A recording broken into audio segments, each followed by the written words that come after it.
A very pleasant morning to all of you, dear students. Welcome to the science class. Children, right now we are on the chapter sound. We have started this chapter last week. We have studied under this chapter, we have defined sound and also how sound is produced by vibrating body. We did study that sound, how is sound produced by humans.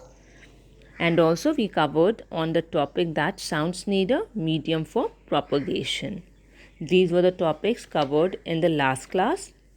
Today we will go ahead and start the class on the topic that how we, the human being, are able to hear sound through our ears. Now, ear is the sense organ present in our body, children. We are able to hear the sounds through our ears. The outer part of the ear that is visible to us is called as pinna. Pinna collects the sounds from the surrounding. Then it reaches the eardrum. That's the next part of the ear. Now when the sound wave strikes the eardrum, it moves inwards and outwards to produce the vibrations. These vibrations are then picked up by the special types of cells present in the inner part of the ear. From the inner ear, the vibrations are now sent to the brain in the form of signals. Now the brain receives these signals and perceives these oscillations as sounds. So that's how we understand about the sound being heard by our ear. Now children, when you shout in the vacant room, we can hear the echo of your voice, right? Now why does this happen? This happens because of the reflection of the sound from a surface. We all know what is reflection, right? Reflection is actually bouncing back. Yeah, so sound waves also reflect. Thus, echo can be defined as the reflected sound waves. The reflecting surface must be present at a distance of 17 meters or more for us to be able to hear the echo. Children's sound can also be absorbed. You would have observed that आप जब बाहर बहुत आवाज़ घर के बाहर जब बहुत आवाज़ unpleasant sound आ रहा है, what you do is shut your windows, shut your doors, put the curtains, right? So surfaces like wood, carpet, curtains, etc., they absorb sound. Soft surfaces are good absorbers of the sound as compared to the hard surfaces. Sound is better reflected in case of hard surfaces. So that was about the sound, how we are able to hear the echo of our voice. The next topic that we have is the characteristics of oscillation. Children, what is oscillation? In the 7th class, under the chapter Time and Motion, you have studied about oscillation in relation to the simple pendulum, right? The to and fro movement is called as the oscillation, which is same as vibration. Yeah? And what kind of motion is that?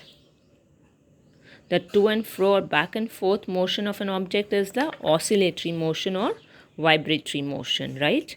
So oscillation is a regular movement of an object between one position to another. Oscillation has 3 important characteristics, that is frequency, amplitude, time period. We will go ahead and study each one of them in brief. So starting with frequency. Frequency can be defined as the number of oscillations or vibrations made by the vibrating body in 1 second. Yes, and the SI unit of frequency is, children, hertz. Let's say if a body is making 100 oscillations in 1 second, then we say that its frequency or the frequency of the body is 100 hertz. Hertz is represented by capital H and small z. The next characteristic is amplitude. Amplitude is the maximum displacement or extent of vibration or oscillation of a vibrating body from its mean position. It is the greatest distance that a sound wave moves up and down. For example, if a stationary body is struck slowly, it has less amplitude because less vibrations, or the amount of the waves that is being produced, it will not travel farther, or the displacement of the vibration is not more. However, if the same body is struck harder, it has more displacement, so the amplitude will be larger. Amplitude is the measure of loudness. Larger the amplitude, more will be the loudness. Then the next characteristic is time period. What is time period? You have studied about it in context to the simple pendulum. The time period can be defined as the time taken by a vibrating body to complete one vibration. It is represented by capital T and is measured in seconds. So that was about the characteristics of oscillation. The next topic is characteristics of sound. All sounds that we hear, children, are not the same. We can differentiate between the different sounds on the basis of their loudness and the pitch. These are the two characteristics which help us to differentiate between the sounds. So starting with the loudness, it is actually the characteristic of sound which differentiates or distinguishes a feeble sound from a loud one of the same frequency. By feeble sound, we may mean that a low or a weak sound. Loudness of a sound depends on the amplitude of the vibration or oscillation. Loudness is being measured in decibels. Decibels are represented by small d and capital B. Vibrations or oscillation of a larger amplitude produces a loud sound. Then the next the next characteristic of sound is pitch. The frequency of vibrations determines the shrillness or pitch of the sound. How high or low a sound is called its pitch. The more is the frequency, the shriller is the sound. The word shrill means very high, loud, or unpleasant sound.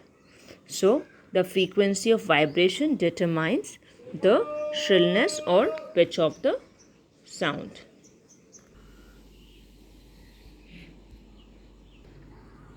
Some examples of high-pitched sounds are screaming of a child and buzzing of mosquitoes.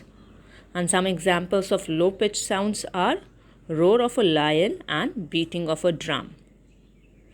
Now children, there are certain sounds which are very clearly audible to us. Usually audible sound is used to mean the sound which can be perceived by the human ear. And inaudible sounds are which we cannot hear, right? So the audible range of sound for human beings is from 20 Hz to 20 kHz. The sounds having frequencies above and below this range are inaudible sounds for human beings. Sounds of frequency higher than 20 kHz are called ultrasonic sounds.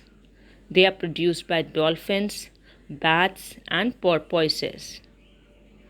Rats also play games by producing ultrasonic sounds. They are able to locate their prey, like bat is able to locate their prey using the ultrasonic sounds. That is called as echolocation. Sounds of frequency lower than 20 Hz are called as infrasonic sounds. Rhinoceros, whales, and elephants produce sounds in infrasonic range. It is observed that these animals get disturbed before an occurrence of the earthquake because they can sense the low frequency waves produced by the movement of the earth. Now children, we will go ahead and study some of the uses of ultrasonic sound waves.